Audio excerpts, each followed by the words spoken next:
Good evening, everyone. I'm Vaishnavi Vaiti from Kirin Advisors. Welcome to the virtual roadshow of Amanta Healthcare Limited. Today, we will provide a brief overview of the company and its innovative business model.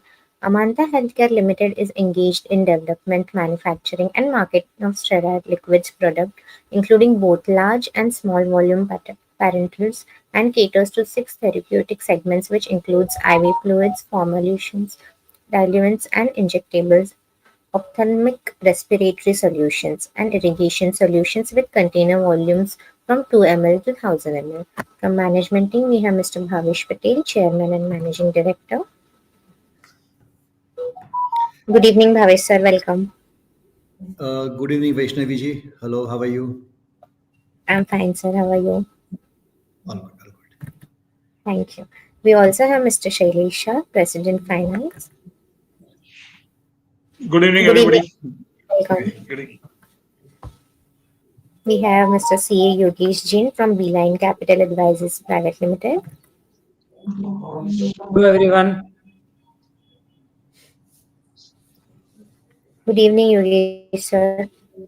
Welcome. Thank you.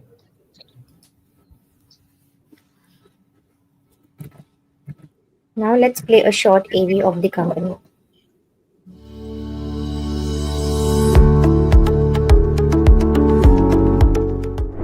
Amanta Healthcare is engaged in developing, manufacturing, and marketing a diverse range of sterile liquid products, parenteral products over 3 decades, which is contributing to this growth by delivering essential therapies across 6 therapeutic segments. The market for parenteral solutions, from IV fluids to respiratory care solutions, is expanding due to rising clinical needs. The company manufactures both large volume parenterals and small volume parenterals. It caters to 6 therapeutic segments such as fluid therapy, formulations, diluents, ophthalmic, respiratory care, and irrigation solutions. Amanta's manufacturing operations are supported by technologies like aseptic blow-fill seal and injection stretch blow molding. The company currently operates 7 production lines, ensuring a consistent supply across both national and international markets. On the national sales front, Amanta has a wide network of 320 distributors and stockists. We also use Salesforce automation tools to make our sales staff more productive.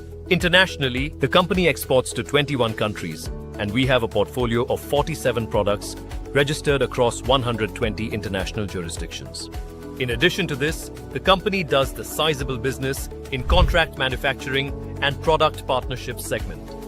Located in Haryana, Kheda, Gujarat, Amanta manufacturing unit spans approx 66,000 square meters. The company has installed RO/RO for superior water system, and it has automated sterilization process. Led by Mr. Bhavesh Patel, Chairman and Managing Director, Amanta Healthcare is supported by an experienced management team, including Mr. Pratik Gandhi, Non-Executive Director, Mr. Nimish Patel, Non-Executive Director, Mr. Kshitij Patel, Independent Director, Mr. Nitin Jain, Independent Director, and Ms. Anjali Choksi, Independent Director.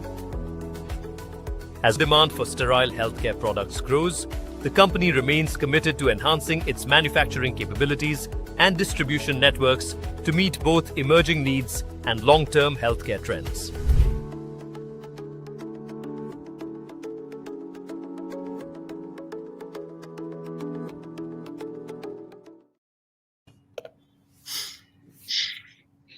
Thank you for watching.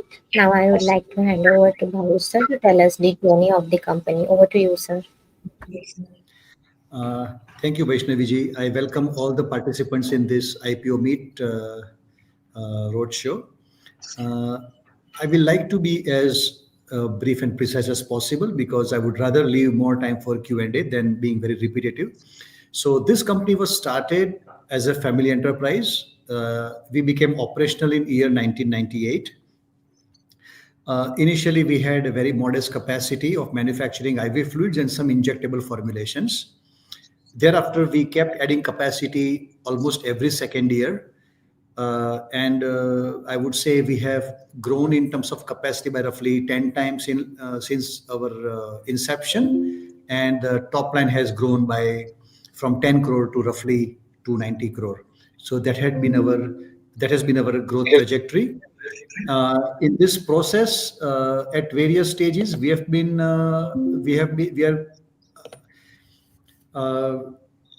we have got funding from marquee investors like Tata Capital Healthcare Fund, IFCI, and likes. Uh, so that's the history in terms of manpower. We have 530 people on our payroll, but we have contract labor also. All put together, the headcount is roughly 1,350 people. We have nationwide presence, and we export to more than 20 countries in five continents, and that's about it. I think a few things have been shown in our video. Some of the things I will be talking about while we run through the presentation, and the rest would be in Q&A. So over to you, Vaishnavi ji. Yes, sir. We will start with the company presentation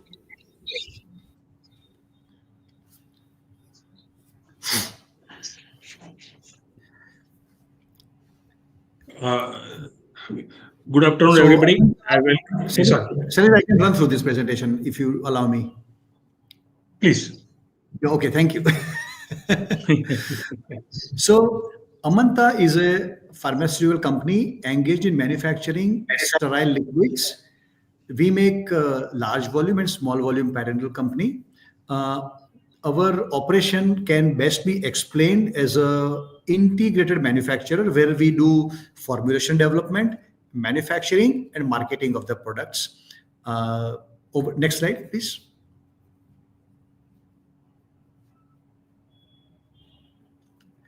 So we are in business for around 30 years. Our team, as I explained, is 500 people on the payroll, plus there are more than 8 to 900 people on contract basis. So our headcount is 1,300.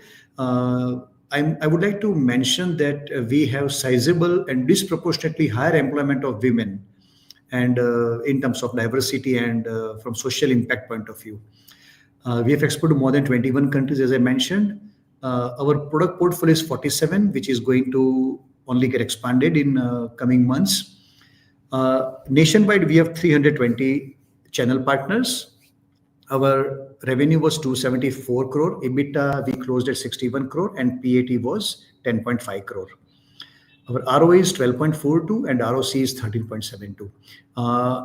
Being in a regulated environment, we have various certifications like ISO, then C certification, WHO, GMP, and whatnot. We are also frequently audited by various countries and various contract manufacturing partners. So auditing and getting audited is part of our life. Next, please.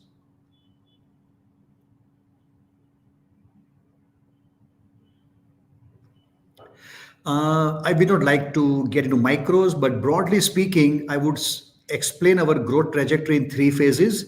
The phase one was when we commissioned the plant in 98 and did the debottlenecking in 2002. Since 2002, we have always been cash positive. From 2002 to 2008, we doubled our LVP capacity. We created small volume parental capacity and increased the capacity of SVP by 2.5 times. So I would say from 2002 to 2008 was a kind of a big bang phase for us, where our top line went roughly from 15 crore to 85 crore. And from 2008 onwards, we have been focusing on creating more value-added products, and our focus was on business enrichment. And a few initiatives which I could mention between 2008 or 10 and 2024 are: one, we brought in Steriport in 2015, added capacity, and we are now doubling the capacity. We initiated our marketing in advanced markets like UK, which is still one of the robust markets. We developed a few products like paracetamol, Pedialyte, and so on and so forth. And they became the mainstay in out-licensing business. And somewhere in between, we marketed products in countries like Australia, New Zealand, Canada also. So I would summarize our growth trajectory in this manner. Next, please.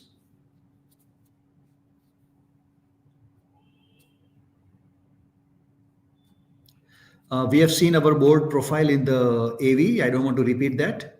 Next.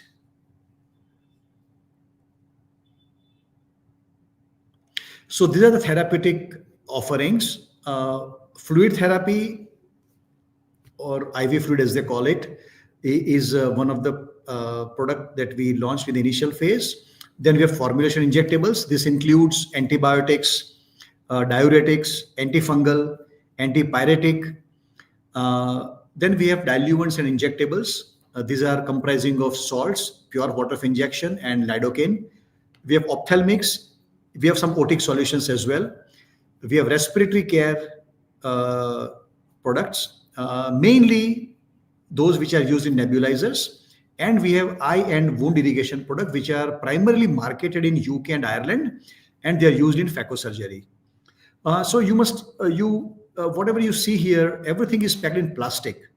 So one way of describing what we do is any product which is liquid in nature, sterile in characteristic, and possible to pack in plastic is what we do. So we are highly, highly specialized and focused on this application. Next, please. There are various type of fluid therapy, in terms of content and solution. Normally, these comprise of salts, calories, and electrolytes, and they are offered in right from 100 ml to 1000 ml. Next, please.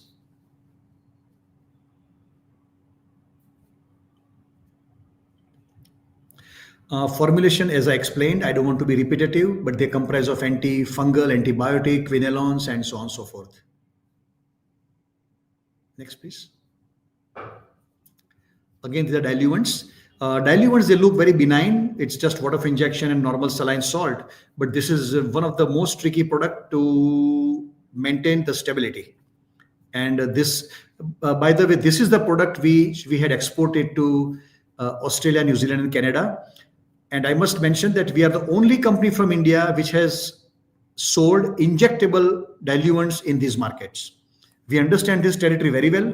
We know the regulatory environment. We know customers' expectation. The reason why I'm emphasizing on this is that one of the objective of our IPO proceed is to create SVP facility. And that line would be making product of this kind for these markets. This is just for your appreciation. Next, please.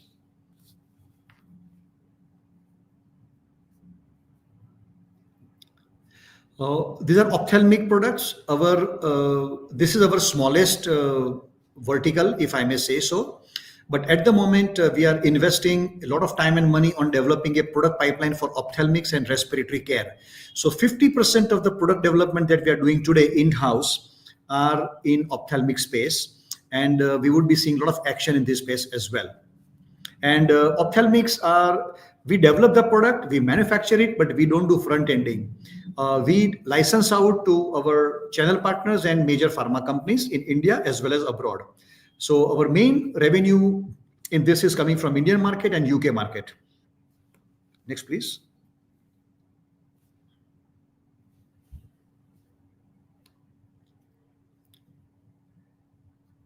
Can we, yeah. Respiratory solution again is going to see a lot of action. We have not been able to do much in this space because we don't have capacity. After SVP commissioning, our offering in respiratory solutions will increase disproportionately. And again, the product development must preempt the capacity built up. So right now we are in the process of doing product development. Next, please.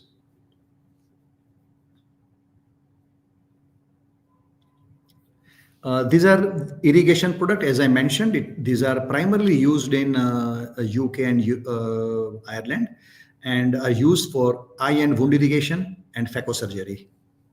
Next, please.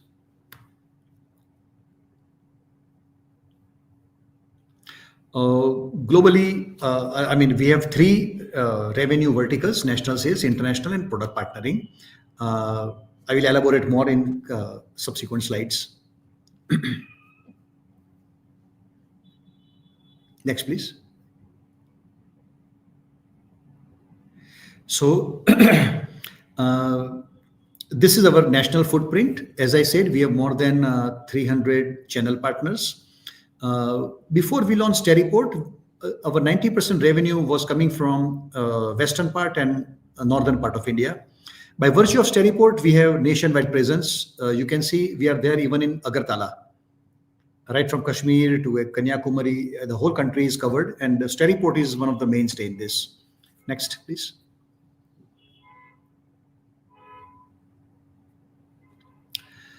International sales, most of the outlook and our activity level varies from country to country depending on the product offering.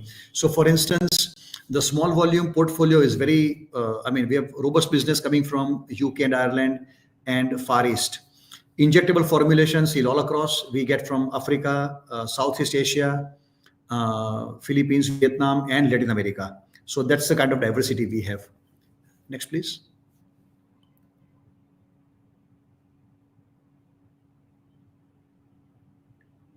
So this is the revenue breakup. Is it possible to make it a little bigger? I'm not able to see. Okay, I can. And now I can. Okay, so this is the breakup of our revenue.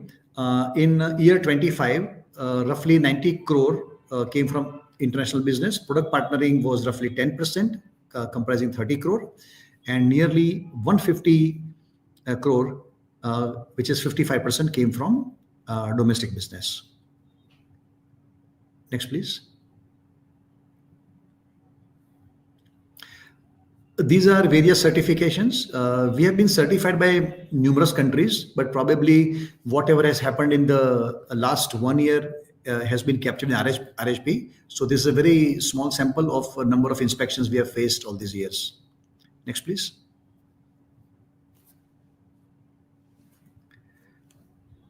A word about the technology. The blow fill seal technology came up in, this was used initially in food and beverage industry. Later on, they found application in pharma.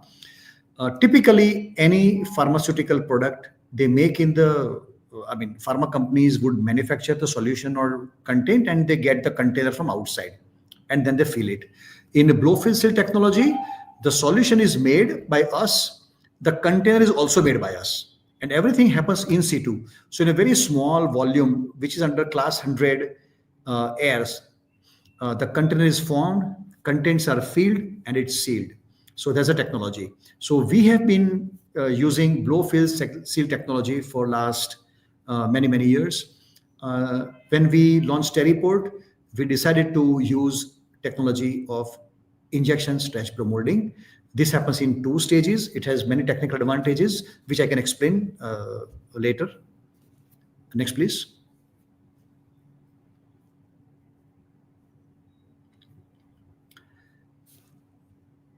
So we are located in a village called Haryala. It is south of Ahmedabad. We have certifications, which I already mentioned. I don't repeat. The product categories I mentioned are fluid therapy, injectables, orals, eye care products, respiratory and wound cleaning solutions. Next, please. So this is our capacity built up.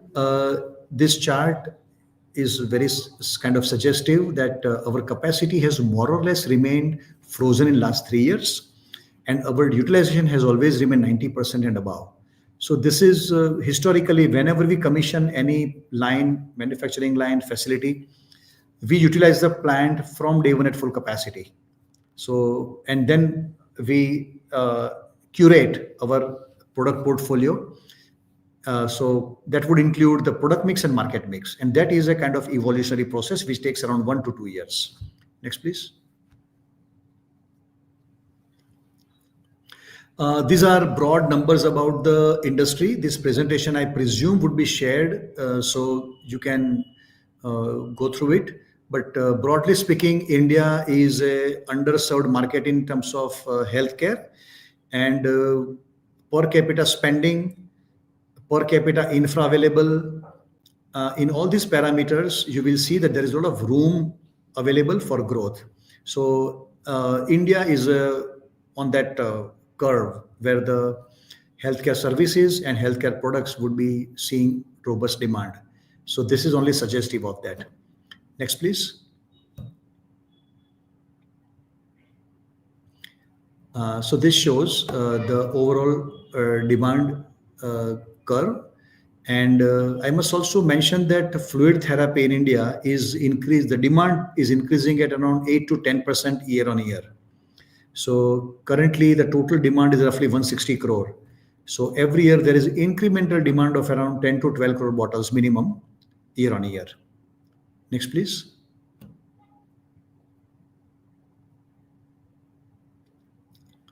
This is a classification of parenterals. I wouldn't like to, get too much into the technicalities, but anything below 100 ml is called small volume. Anything which is 100 ml and above would be called large volume. In large volume, we can have infusion, which is called fluid therapy also, and injectables.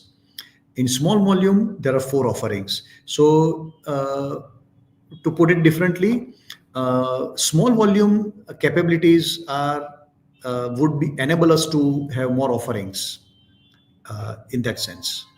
Next, please.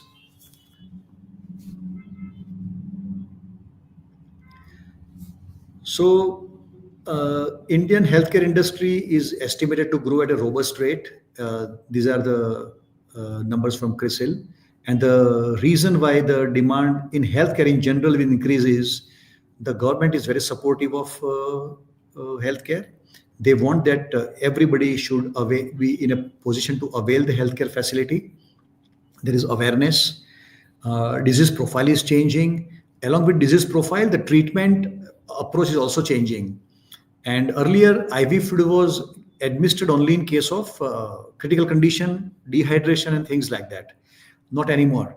Now, every medication, even vitamins, are supposed to be administered by way of IV fluid. So that's the reason the demand is growing and the pattern is also changing. Plus, there is a support in terms of insurance coverage and so on and so forth. Next, please.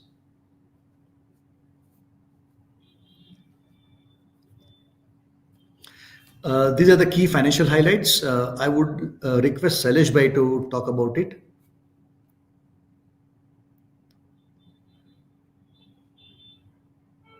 Sailesh Bhai, Yeah. yeah. Yeah. Good afternoon, everybody. So these are the financial number. If we focus on financial year FY25, FY25, the revenue was 276 crore, EBITDA was 61 crore. We have also earlier touched this. EBITDA percentage is 22.11%, and the PAT is 3.86% of the revenue. Next. Question answer on this will be taken up subsequently. I'm just going through the figures only. So there are key ratios which generally normally for any industry is being looked at. Return on equity is 12.42%. Return on capital employed 13.72%. Debt to equity is 2.02%, and debt service coverage ratio is 0.44. Next. Same way, the current ratio as per the last balance sheet, it is 120 days, 120 times, 1.2 times, 1.2 times is the current ratio. Receivable turnover is 5.54. Earning per share is 3 rupees and 71 paisa, and net asset value per share is 33 rupees 43 paisa. Next. These are the profit and loss account FY25, more elaborated. Uh, Otherwise, the basic number remains same. It gives more details on the material consumptions and also the other employee cost. All these things are there. We can cover this in the question answer. If you go to in a broad way, again 276 is the turnover and 61 is the EBITDA and 10.5 is a PAT. Next.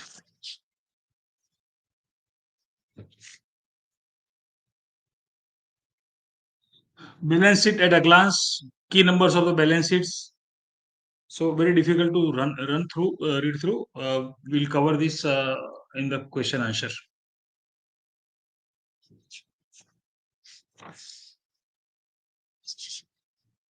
Same way, key figure of the operation cash flow, how the funds has moved from operating activity, investing activity, and financing activity. Next.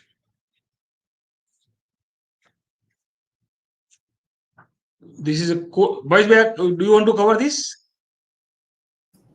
If you allow me, if yes, of course, if you allow me, I will like to cover it. So, our core competitiveness is absorbing the technology, scaling up in a very measured manner, and integrating the process with formulation development. So that's how we integrate our business model. We are very conscious about where to do front ending and where not to. For example, as I said, we are spending time and effort in developing ophthalmic portfolio, but we are very conscious that we will never do front ending because it's not that lucrative for us for our kind of numbers, and licensing out will be more lucrative. Similarly, the Indian market, uh, fluid therapy and formulation injectables, we are front end. So, having said that, I would say 85% of the product that we manufacture, they carry Amanta's label. And going forward, we are going to have SVP line, we'll have respiratory products and more offerings there. So, we are going to do more of customer facing in India and a few markets. So, that's the kind of combination we have. So, our core competency is to develop a product, manufacture it, scale it, and market it in a very systematic manner with a discipline that what to do and what not to do. So that's our understanding. That comes because of our experience of more than 2 decades. Next, please, Vaishnavi ji.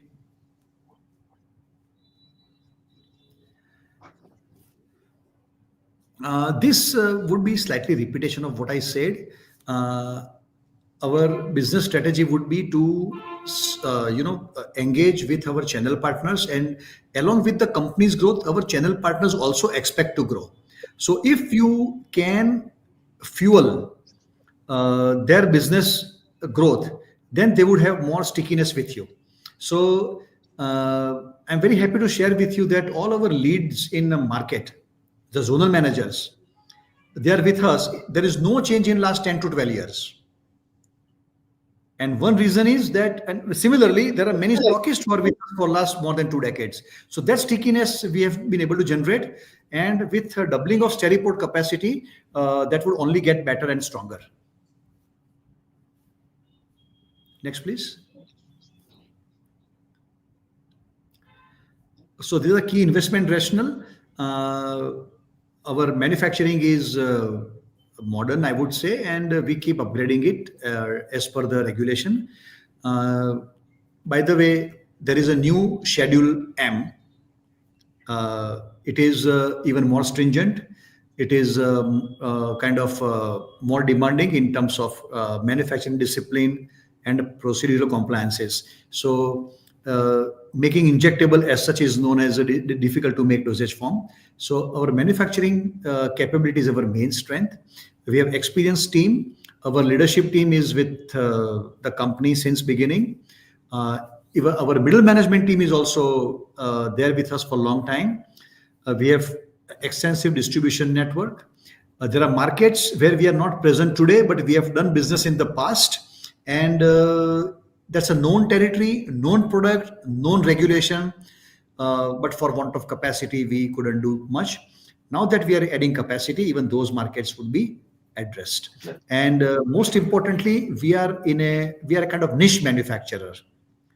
So we are specializing in a one very small fraction of the pharma industry, and it's not a very crowded space. So this is what we try to do.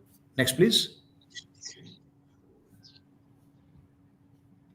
The issue highlights, I will leave it to Yogesh ji to elaborate. Yogesh ji, over to you. Thanks, Bhavesh. Thank you. Well, good evening, everyone, and pleasure to have you all today for this virtual investor meet of Amanta Healthcare Limited. The IPO of this company will be opening from Monday. So this is a very exciting company, the way Bhavesh explained. I'm sure everyone would agree with me. So Beeline Capital Advisor is a sole lead manager for this IPO. So the IPO size is approximately 1 crore equity shares. The price band announced is already 120 to 126 rupees. So on the upper band, the IPO size comes to around 126 crores. Lot size is 119 shares, and the multiple of the same can be applied. Anchor bidding date is today. The anchor is already finalized, and very soon it will be available in public. So we have got a very good demand in anchor book as well. Very marquee names have participated in an anchor book. IPO opening on 1st September, that is the Monday, and IPO is closing on 3rd September. The offer structure is 50% is the QIB quota, 15% is NIA, and 35% is the retail quota. The company will be listed on NSE as well as BSE. So these are the issue details, and again, the company is coming out with an IPO as 100% fresh issue, no offer for sale, and the fund will be utilized for going ahead with the two capacity expansion plans, the details of which are already available. We have shown in the presentation. So this will help the company to grow the revenue in coming future. So now we will have a Q&A question answer sessions. I would request all the investors to ask as many questions as possible, because this is the opportunity for all of us to have interacting with the promoters directly of the company coming up with an IPO that will help you make an right investment decision for the long term. So I'll leave the floor open. Vaishnavi, over to you. Please take the question answer ahead. Yes, sir. Thank you. Investors, I request you to post your questions in the comment box. Thank you.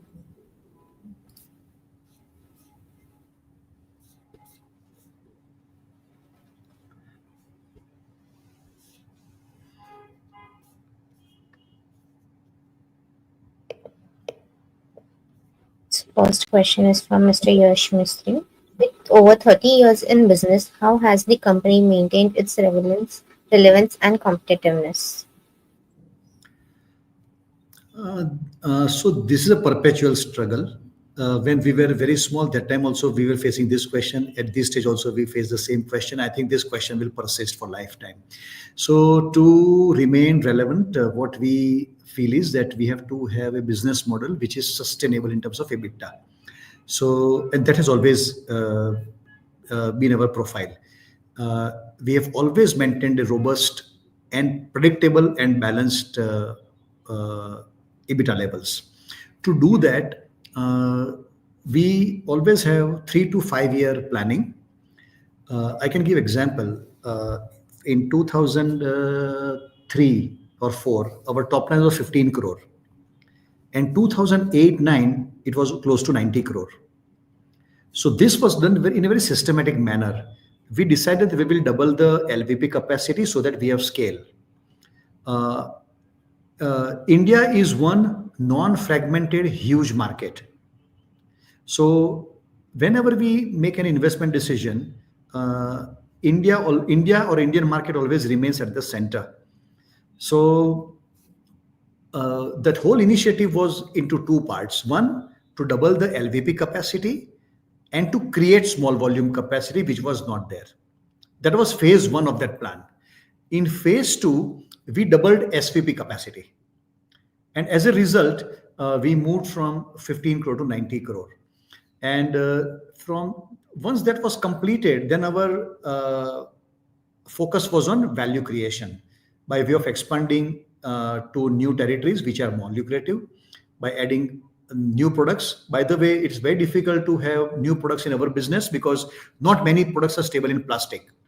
But if something is stable in plastic, then this is the best way to go about it, because it offers very good economics and very high quality assurance level. So that's how we have evolved. But we always maintain a kind of mindset that we want to bring something new to Indian market. That's how Steriport came to India.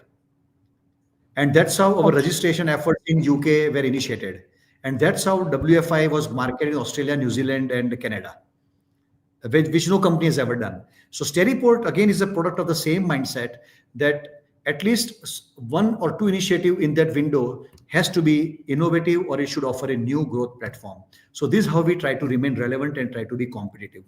Our competitiveness, I would say, it has 2 parameters. One is the cost advantage and second is differentiation. If you take a clue from the textbook, I would say we have worked fairly well in terms of differentiating our portfolio.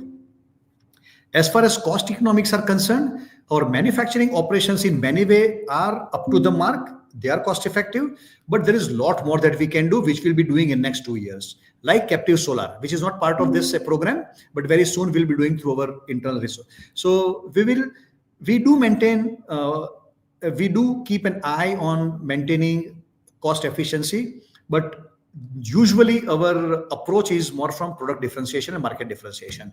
Hope I've answered your question. Sorry for giving Yes. a longish answer to a short question. Next question, please. Sudeep Shastri, what is the strategic importance of your diversified portfolio across 6 therapeutic segments? The strategic importance of the diversified folio. The importance for us, I can tell you that it is helping us in scaling up the volumes and de-risking both. It's a combination of both. And that is one part. The other part is that, as I said, I'm repeating that India is a one big non-fragmented market.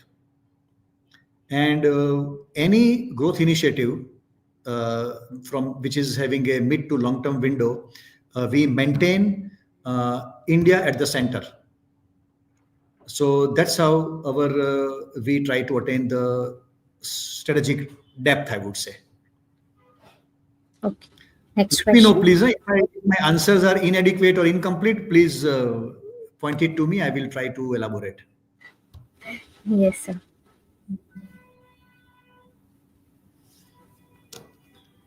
Shreya Desai, how critical is this report line to your revenue and profitability?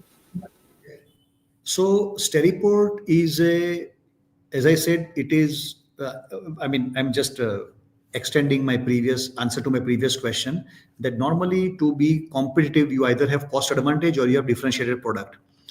Fortunately, Steriport offers both. It has both the attributes.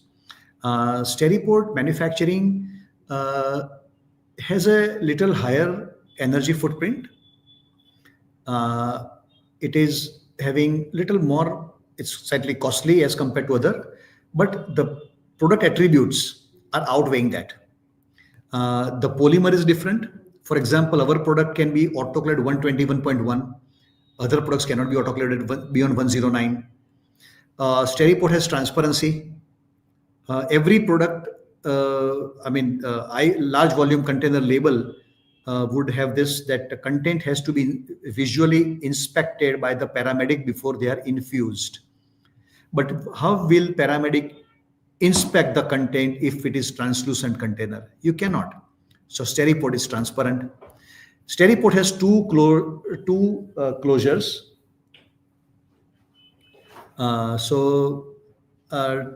That one is for IV set and another one is for medication.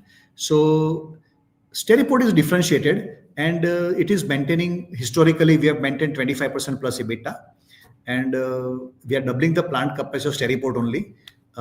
So the last year revenue was 120 crore. So one can extrapolate how it will appear. Next question.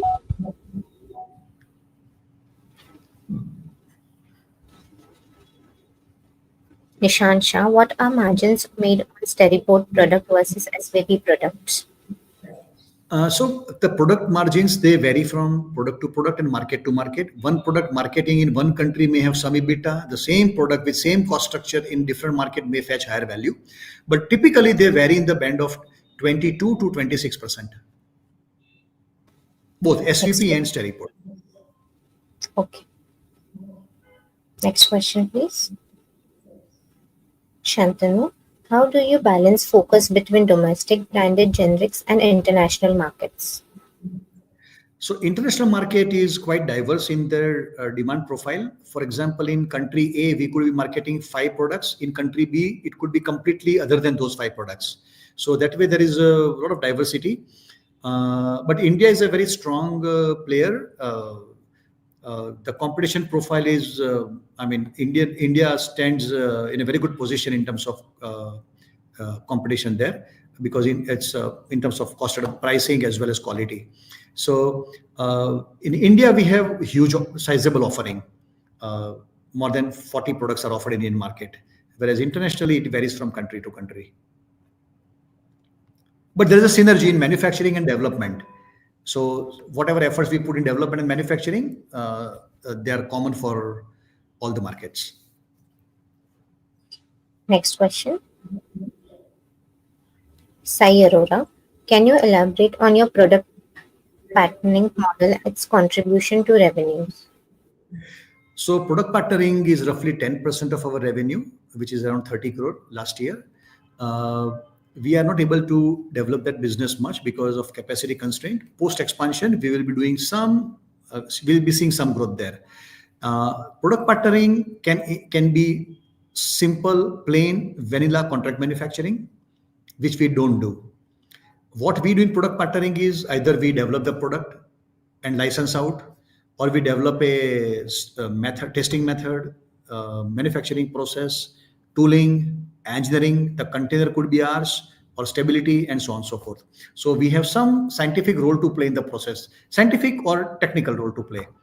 That's the way we do contract manufacturing. Okay. Next question. Rishi, how do you mitigate risk from pricing pressure in international markets, particularly the US and Europe?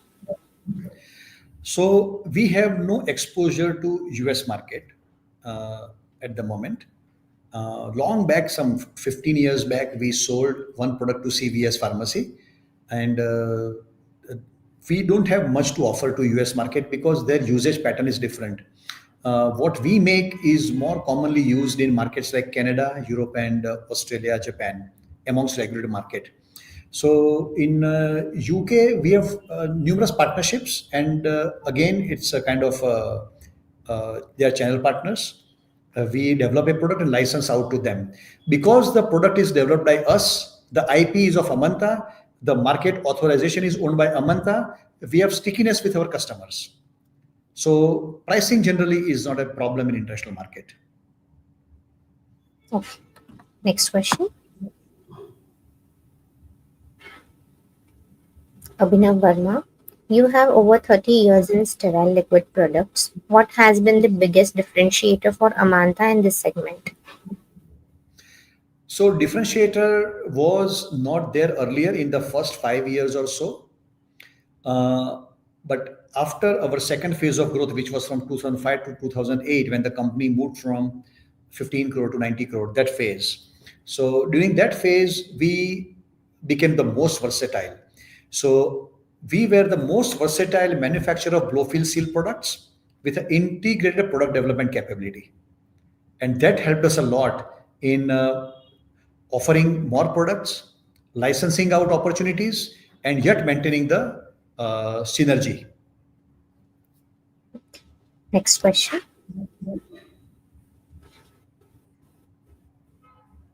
Astik Kumar, how will the 7,000 allocation for Terryport line expansions enhance your capabilities?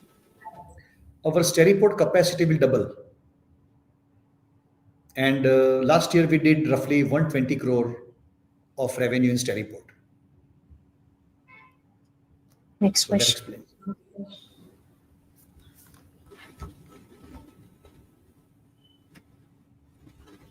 Kartik Reddy, the company has steadily added lines over the years. Which line is the biggest growth driver today? Steriport. Okay. Next question.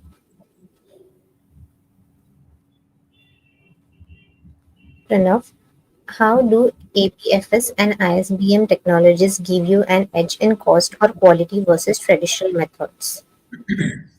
So when you say traditional method, it would mean that a pharma company will make everything which is kind of pharmaceutical, if I can use that phrase, in nature, meaning right from water to water purification to solution preparation and so on and so forth, supported by all QC activities as required. They bring the container from outside, they wash the container and do whatever and then fill and seal. So that is a traditional method. I don't think you have that activity. I mean, you don't see that happening in the country anymore. There are some products which are stable in glass bottles. That's where they use it. But when it comes to plastic, it is either BFS technology or ISBM technology. Between the difference between the two is that BFS happens in one stage, ISBM happens in two stage. Both have pluses and minuses. Okay. Next question. Aditya Singh, how does the board's mix of experienced promoters and independent directors shape strategic decisions? The board role is by and large confined to governance issue, and this board is, I mean, we have been having this board profile since 2005. Uh, we have been audited by Big Four for last 20 years, and we always have had more independent directors on the board than from the family. So their focus is mainly confined to the governance and compliance part. The strategic decision making, shaping the business strategy, etc., is part of the senior management team. So we have our marketing head, finance head, operations head, QA head, and myself. So we are more involved. Board is not generally, but board, I mean, we do brainstorm with board occasionally. But these are the two different roles that are played by board and the senior management team. Okay. Next question. Manish Gupta, domestic branded generics contribute over 55% of revenues. How resilient is this segment against pricing pressure? Uh, I would say pricing is not the problem. If you look at our history, the cost inflation has been 2% and NRV growth has been 3%. Last 10 years, 12 years, if you see, take any window. So that explains that we are beating the cost increase in cost by a margin of 1% year on year. So that's the scope of value creation we have. And earlier, the scale of economies cutoff was quite low. Today, anybody having under 100 billion capacity of LVP would not be feasible. So we have to keep working on maintaining that scale of economies in that right zone. So that's how we do. So pricing generally is not a problem. That's my experience. Okay. Next question. Kunal Bhatt, among your 6 therapeutic segments, which ones are expected to lead growth in next 3 to 5 years? So Steriport in fluid therapy, respiratory nebules in SVP, ophthalmics again in SVP, diluents in advanced markets like Australia and New Zealand or Canada, either of the two. We can't do two at the same time. And ophthalmics in preservative-free presentation. So these are the areas that will drive our growth. Okay. Next question. Gokul, how many new products or formulations are in the pipeline and when do you expect them to launch? So there are some 20 products at the moment which are in the pipeline. There are at least 8 to 10 products where there is no molecular chemistry involved. So they are, as we call, low-hanging fruits. So they will be commercialized in next 6 months to 12 months. There are some products which are suspension in nature. Some are steroids for which we have to modify the manufacturing line. Some are preservative free for which we have to again modify the manufacturing line to some extent. These will take some time. So I would say we will see at least 10 new products commercialized in next 1 year or so. Next question. Payal Mire, what is your strategy to move into regulated markets such as UK and Philippines? Sorry. So we are present in UK. We are already present in Philippines. So we have presence and sizable business there. But Philippines, we could not grow because we didn't have capacity in respirules. Now, after SVP capacity addition, we'll be able to offer more products to Philippines market, apart from other markets also. UK, we are there. UK, we would not like to increase our exposure beyond a point immediately. But the first offering that will go to UK would be preservative free. That can happen in 1 year to 1.5 years. Next question.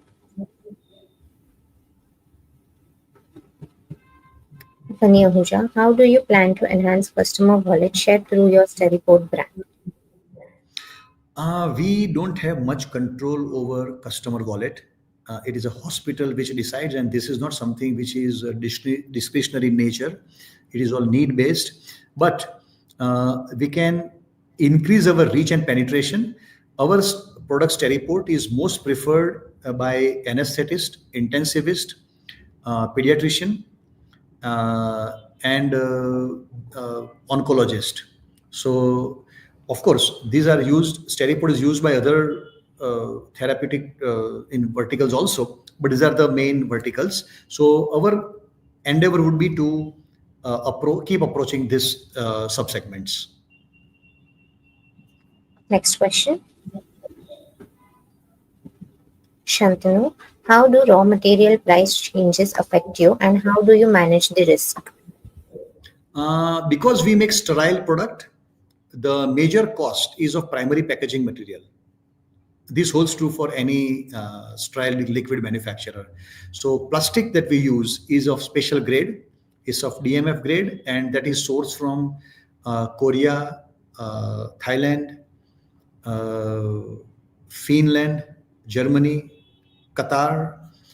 There are very few plants outside US particularly which are making this kind of pharmaceutical injectable sterilizable grade plastic, and we use only those.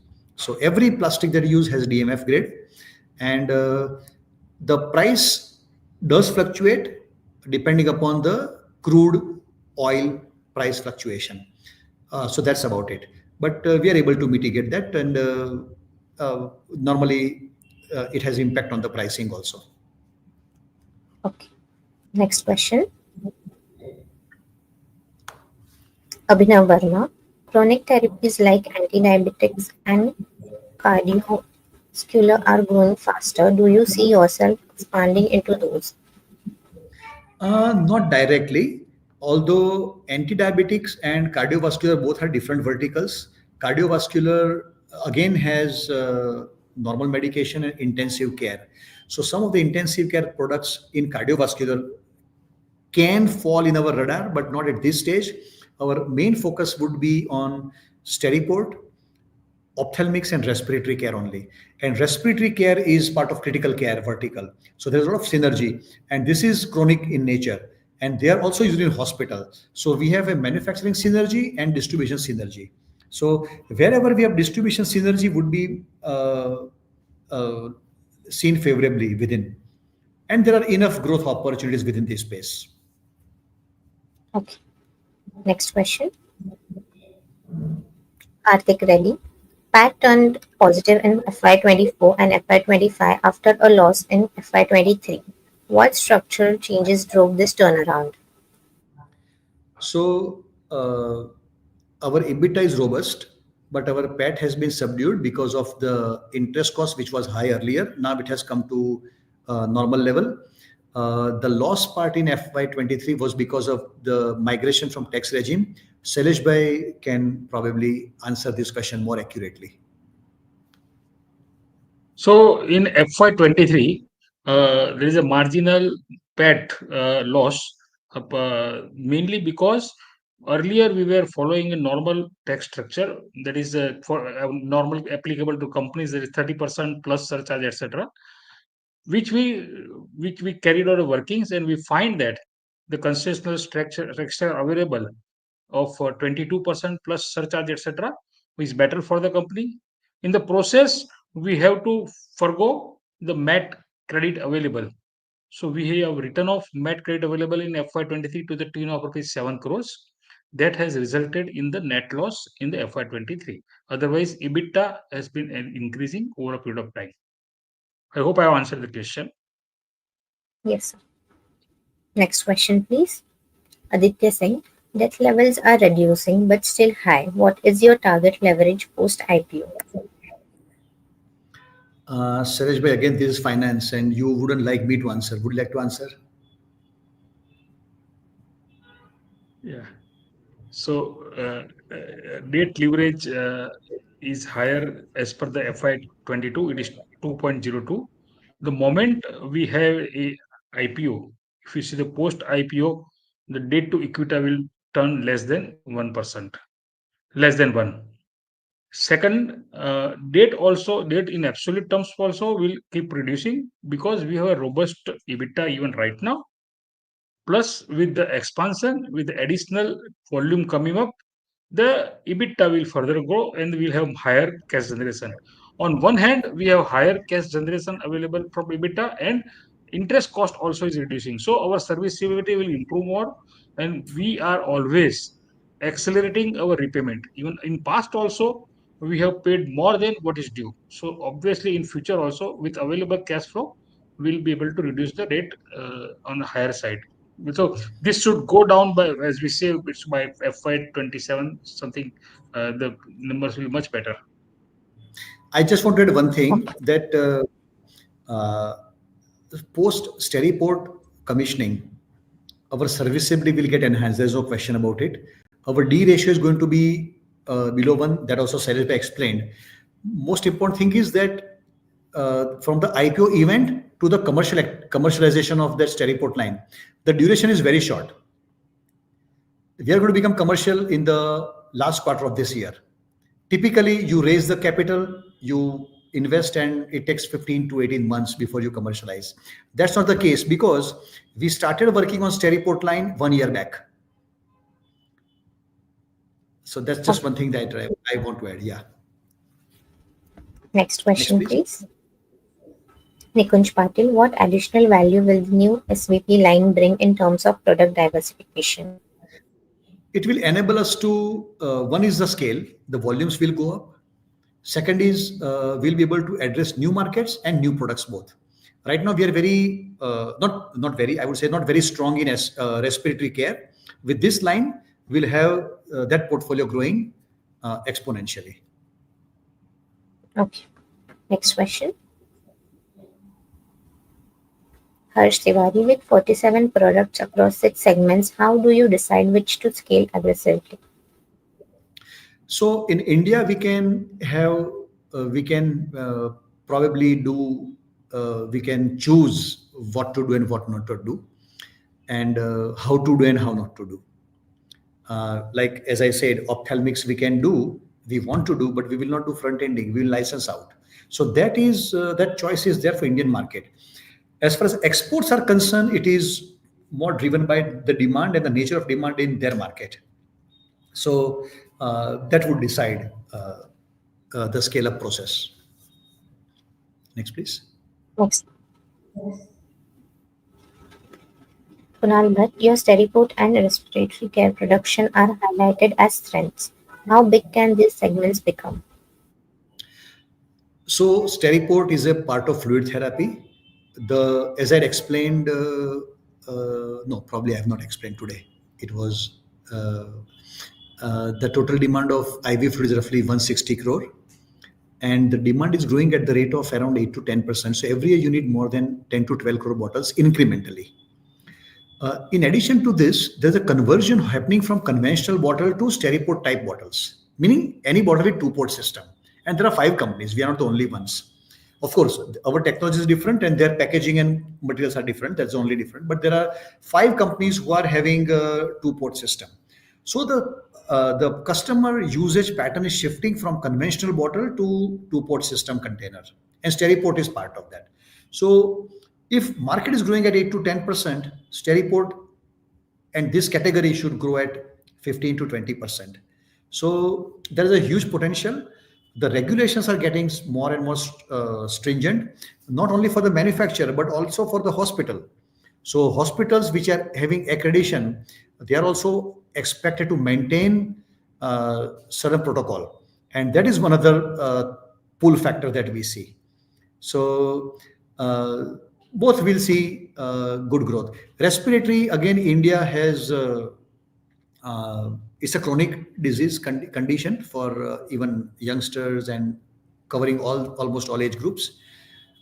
So we, because we were not very strong in manufacturing so far, we did not touch that aspect, that business. Post manufacturing, we'll be able to do much better. The reason being that those companies who are marketing are not manufacturing, and those who manufacture are not marketing at the moment. We would be manufacturing and marketing. So that's where we will derive the synergy from. Next Next, question. please. Manish Gupta, how are you expanding your national sales network to strengthen the Steadiport brand? So Steadiport brand is available nationally, and we have 300 channel partners. This itself would be sufficient for us to absorb the additional volume.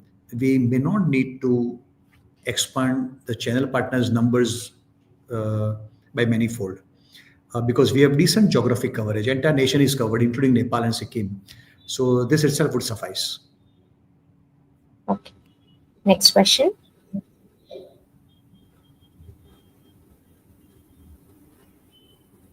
Abhinav Verma, beyond capacity addition, how will the IPO strengthen your overall balance sheet? First effect, the D ratio will come to 0.8.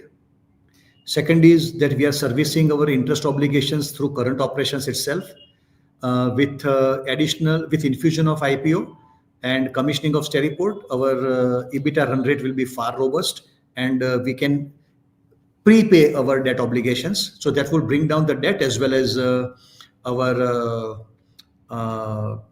change the balance sheet structure.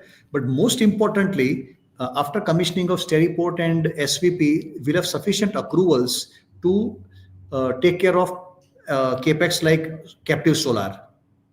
So that's a kind of positive chain reaction that we envisage that can happen after infusion of equity. Next, please. Oh, next. Sadika Narang, how do you safeguard against dependency on a limited set of products or geography? So, in fact, it's other way around when it comes to India. Products like Steadiport, for instance, we our market share must be what, under 7-8% at the moment,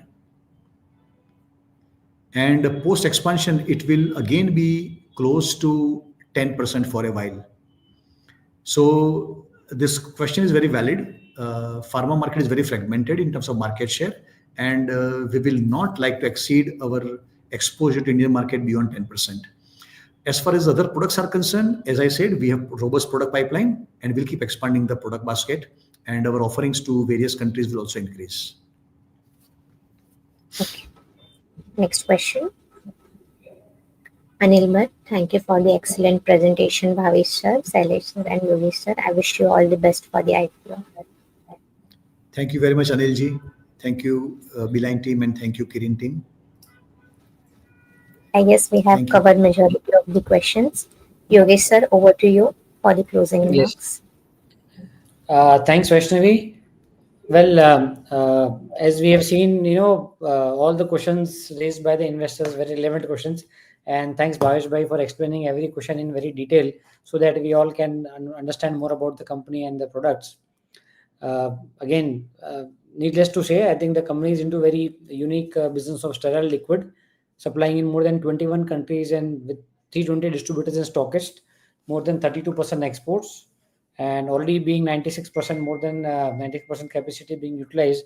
So company is coming up with 2 new capex with the IPO fund. So I'm sure very soon the company will start growing the revenues. So valuation of the IPO is around 363 crores pre-money value, around 6 times of EV EBITDA, leaving a good value on table for investors. And just wanted to, before we close, I would like to announce the anchor names also. The anchor list has already been published and available on NSE and BSE website. So we have anchor investors. The names are Bandhan Mutual Fund, Sanchi Fund, Perpetuity Health to Wealth Fund, Arth Growth Fund, Sunrise Investment Trust, and Fin Avenue Capital Trust. These are the anchor investors for this IPO.